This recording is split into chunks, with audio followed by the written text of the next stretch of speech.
Olá, o tema dessa semana vai ser urnas eletrônicas. Dá para confiar nelas?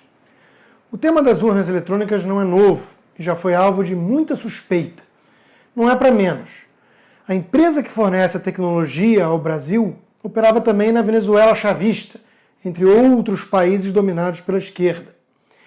E para quem não acha que o globalismo é só uma teoria da conspiração de reacionários paranoicos, a Smartmatic, a empresa em questão, é um prato cheio de evidências de que o bicho existe mesmo e não deve ser ignorado.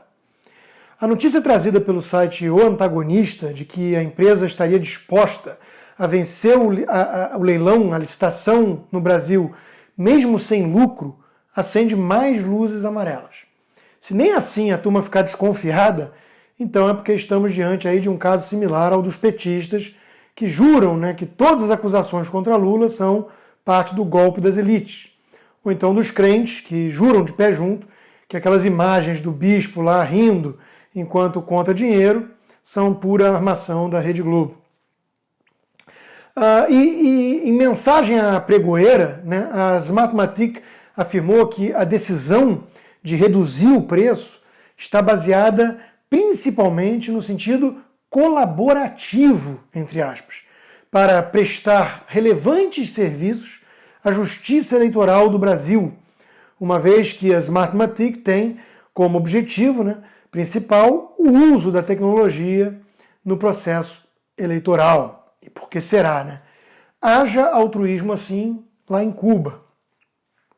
Bom, quem está por trás da Smartmatic? Vale notar que agora que houve um racha entre a empresa e o regime venezuelano, depois de vários anos de parceria e fraudes evidentes, seguidas, até mesmo o site oficial do partido de Maduro denuncia: Jorge Soros é o cara, o bilionário especulador onipresente nas causas progressistas mundo afora, que doou 18 bilhões de sua fortuna para a sua fundação, teria fortes ligações, então, com a Smartmatic. Alguns tentam negar a suposta teoria da conspiração, alegando que Soros não é o dono da empresa e que isso está claro no próprio site da empresa. De fato, ele não é o seu dono direto, e seria dar muita bandeira se fosse. Para isso existem os laranjas.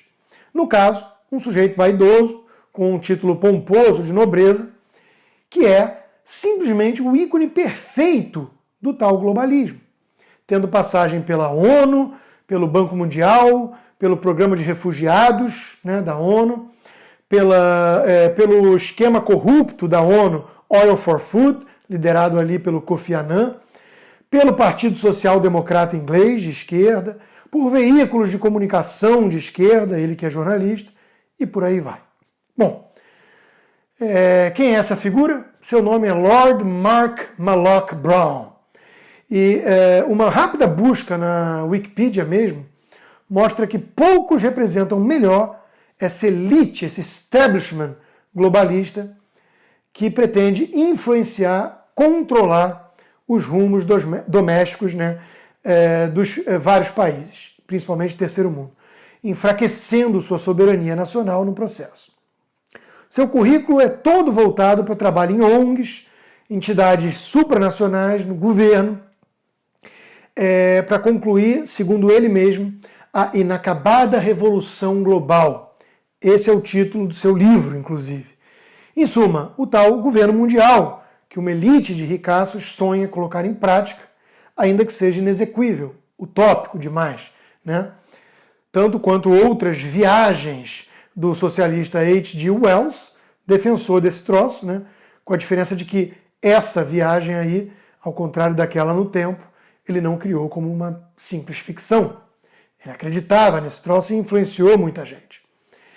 Reparem que Malloch Brown foi apontado vice-presidente do Quantum Fund, o instrumento financeiro de Soros, assim como da Soros Foundation e da Open Society, seus instrumentos filantrópicos. A IBOM Foundation, uma organização sem fins lucrativos da Filipinas, acusou Malloch Brown de ser um estrangeiro que fez carreira influenciando eleições em outros países, ao mencionar a sua ligação com certos políticos suspeitos locais, né, e o seu papel na Smartmatic. E não é exatamente essa a meta dos globalistas? Influenciar eleições e decisões políticas em outros países? Aliás, eu resolvi comprar e ler o livro do sujeito para tentar compreender melhor aí seu ponto de vista, quais são os seus argumentos em prol da globalização que ele defende, entre aspas, né? Já comecei os trabalhos, li sua longa introdução e eis o que dá para concluir até aqui, né? Não se trata de uma conspiração, mas de uma confissão. Está lá, né? As grandes metas e objetivos da turma. As teses globalistas que os conservadores apontam, né, são defendidas sem muito rodeio no livro, ainda que com o uso de alguns eufemismos, né? Mas nada que uma mente mais familiarizada aí com o assunto não possa detectar, identificar facilmente. O resumo da ópera é o seguinte: essa turma da elite prega uma globalização, entre aspas, administrada, controlada, managed, né, que seria justamente o contrário da globalização em si, liberal, caótica. A sua constatação, com base em análises ao longo de anos e anos de quem viveu de dentro esses processos todos, né, é do quão imprevisível são os eventos internacionais. E logo no começo do livro dá para perceber como isso o incomoda. Algo deve ser feito, essa é a sensação que fica, né? Como lidar com a pobreza mundial, os mercados globais, a disseminação de doenças para além das fronteiras nacionais, o urgente problema do aquecimento global, né? Enfim, o que fazer diante de tantas questões? Para todos esses riscos e problemas, existe o conceito, então, de um governo mundial, ou ao menos de mais concentração de poder nas mãos de burocratas sem rosto e sem voto, sem accountability, como ele mesmo. A ONU, enfim, ligada a essa elite progressista, financiada por bilionários, como o próprio Soros. Ao contrário da esquerda radical, os globalistas não querem destruir a globalização, pois reconhecem as suas vantagens, né, nas trocas comerciais. O que eles querem é controlar mais a globalização. Essa é a palavra-chave. A boa analogia aqui é com o social-democrata dentro de um país em relação ao livre mercado, né? Ao contrário dos socialistas hardcore, eles não querem destruir, abolir de vez o mercado, mas eles querem regular cada vez mais o seu funcionamento, o seu dia a dia, concentrar mais e mais poder no Estado, nos burocratas, nos políticos. O resultado disso nós conhecemos. É o capitalismo de Estado, ou o capitalismo de compadres. E é exatamente isso que essa elite busca em nível global. Nas palavras do próprio autor, a maioria dos participantes no debate global argumenta que esta reestruturação dinâmica da economia global, desde que fosse bem gerida e bem governada, prestem atenção nesses termos, poderia deixar a maioria das pessoas ao redor do mundo melhor. Mas teria que ser gerenciada, repete ele, porque a mudança não poderia ser deixada para a mão invisível dos mercados. Sem regulação, as reações políticas nacionalistas podem resistir à globalização e explorar as injustiças e os custos humanitários das mudanças arbitrárias desse processo.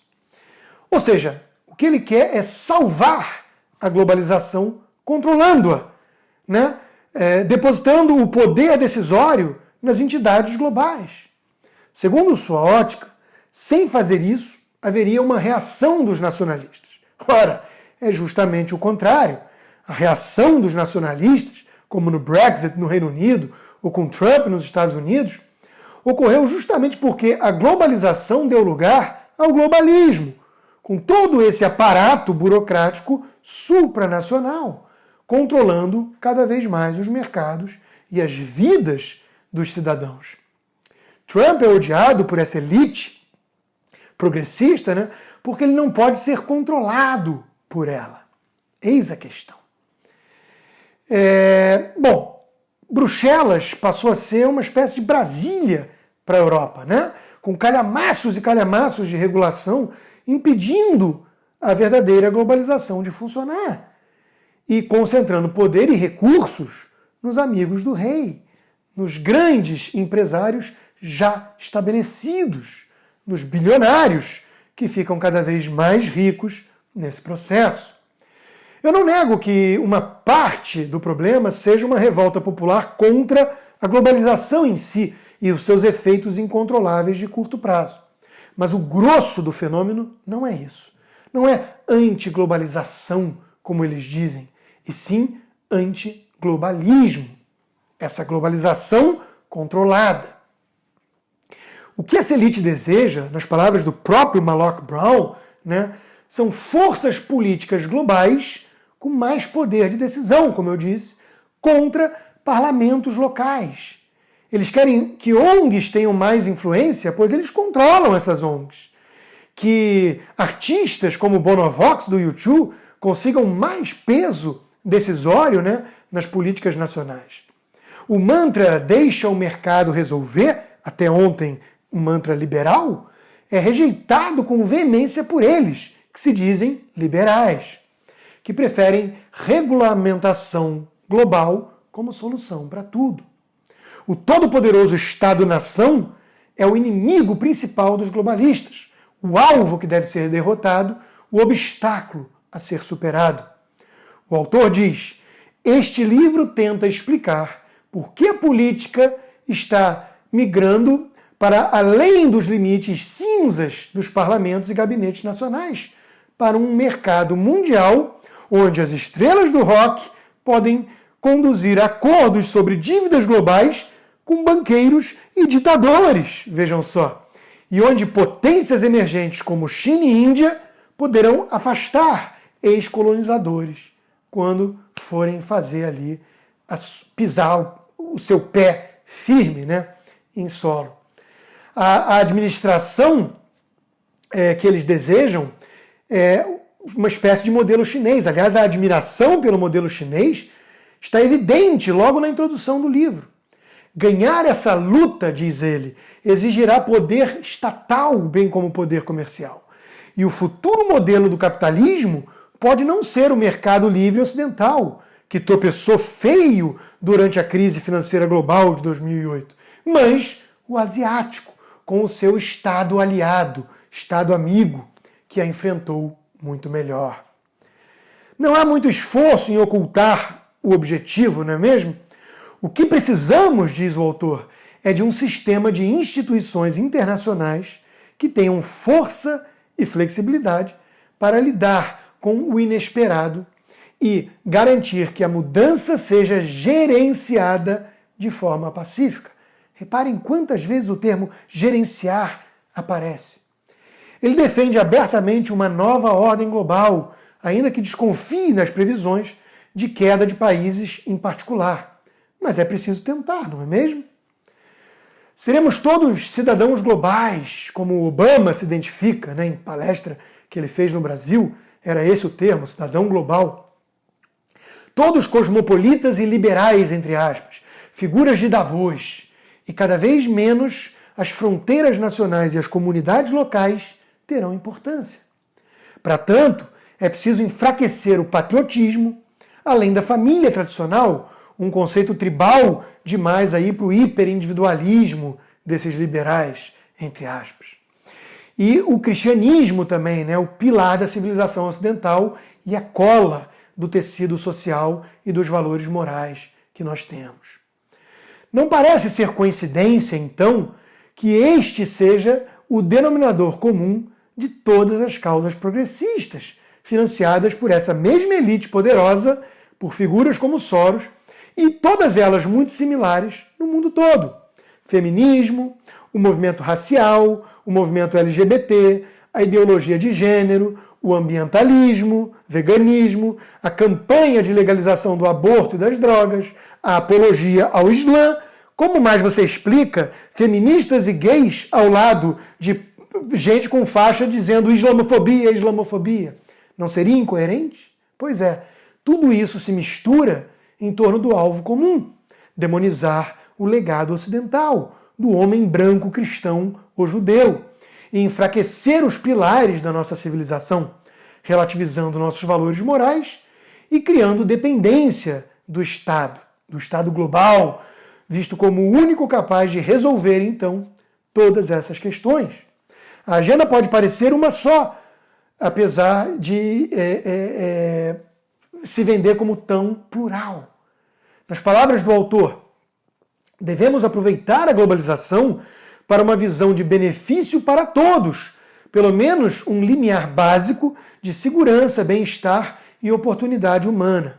Devemos demonstrar que a governança global pode gerar equidade econômica entre as nações, segurança para as pessoas e regras acordadas para compartilhar nossos recursos naturais finitos e, acima de tudo, os processos para gerenciar mudanças globais.